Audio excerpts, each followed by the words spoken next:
Hi, I'm Stephanie Brown, CEO of Casa Mirna. Too often, we forget to stop and be grateful.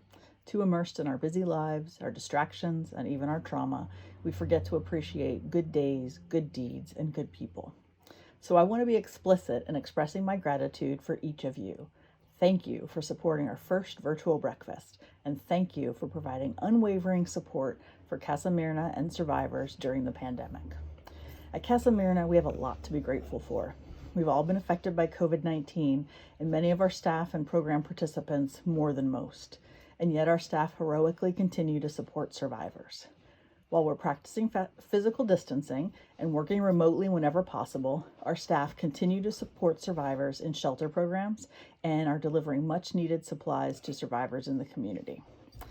We've accomplished a lot since our last breakfast and are not letting the pandemic defer our progress. While we're doing our work differently, we are forging ahead. We have expanded our housing and advocacy resources for survivors. We now have the resources to prevent the homelessness of more households and to help more survivors move into permanent housing. We believe that survivors are better able to get free and stay free from abuse if they have the financial independence and housing they can afford. We have bought and moved into our new building, fulfilling the first part of our dream to move into our headquarters in Dorchester.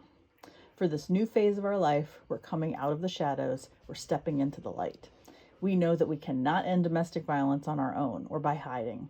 The work of eradicating abuse takes place on our streets, in our beauty parlors and barbershops, within our workplaces and places of worship, in our schools and childcare centers, in our health centers, and in our homes. Ultimately, we envision our headquarters to be a place where our neighbors can stop by and ask questions and access resources, where we can share meeting space with our community, where we can offer office space and support to community organizers working for change in our neighborhood.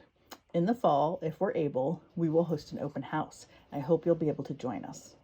Casa Mirna is growing, changing, and is stronger than ever because of you.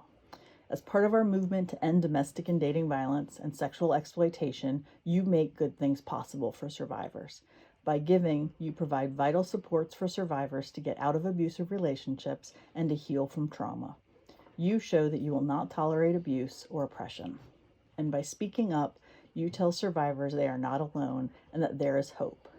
Thank you for being part of our 2020 virtual Community of Conscience breakfast, and more importantly, for being part of our family.